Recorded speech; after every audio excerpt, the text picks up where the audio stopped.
Hey guys, Cantina back with another video, and in today's video I'm going to be talking about why I think Lando Calrissian should have bodyguards in Star Wars Battlefront.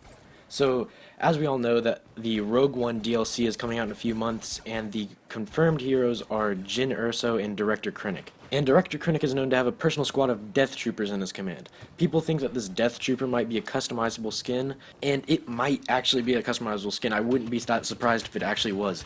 But I think the problem would be that it would be an overused skin, and a lot of people would be using it, and it would take away from like the overall elite status that these Death Troopers have in the movie. So instead, I think it would be cooler to have the Death Troopers as Director Krennic's bodyguard, like Leia and Emperor, how they have bodyguards. But how does this tie in with Lando having bodyguards?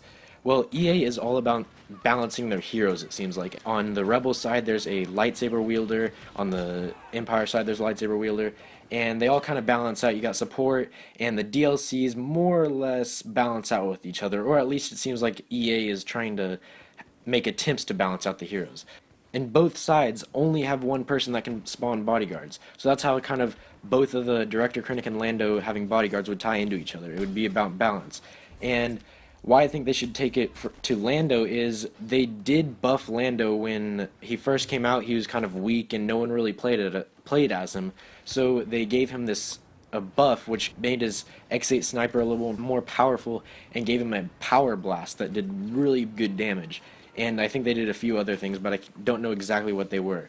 But anyways, his Power Blast does a huge amount of damage on heroes, and as far as I know, it's still going on today, and a lot of people don't like this because he can two-shot heroes with his Power Blast if he charges it up all the way. So a lot of people think this is a little too overpowered, and I do too. I think it's a little overpowered, but I think without it, there really is nothing that Lando has. Like, I think he would be a little underpowered without the power shot. So I think the way that they could balance this in the Rogue One DLC would be to give him a bodyguards, because that would give him a little bit more, but not enough to make him a little bit too much OP. So obviously, if he was to have bodyguards, they would be the Bespin Wing Guards, but those Bespin Wing Guards are in the game already as a customizable skin. So I think what DICE should do is to replace it in the Rogue One DLC with a new customizable skin. And if you've bought the Bespin Wing Guard, then this would be automatically given to you, or maybe like they refund your credits or something. Obviously, this would have a little bit of backlash because I bet some people do like the Bespin Wing Guard. Honestly, I'm not a huge fan of the Bespin Wing Guard. The only reason I'm using it in the gameplay is because it kind of ties in with the video.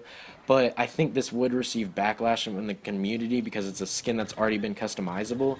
But I think the change in the gameplay would be worth it, to have him have the bodyguards as Bespin Wing Guards. And they would be like any other bodyguard that's already in the game. You got the rocket launcher and the homing shot, or maybe they come and bring a whole new bodyguard aspect for Lando and Director Krennic.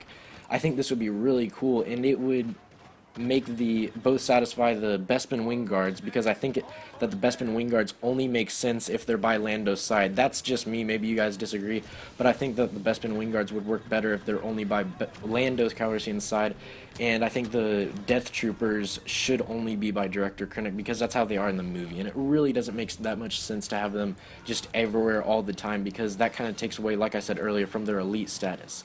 But anyway, that kind of wraps up the video.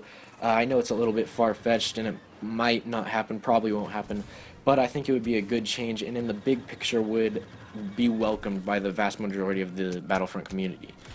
But thanks for watching. By the way, my friend from school, Regal, as he goes by on YouTube, just started his new channel. He used to have 20,000 plus subs, but wrongfully lost his channel, and there's a whole video on YouTube explaining everything, so you can search that up if you want. But recently, he just started his new channel, and he's the main person that got me started on YouTube, so go check out his channel. He makes a bunch of good videos, and he's going to start making a lot more, so I'll leave his link in the description. Be sure to go check him out. But until next time, I've been Cantina, and peace out.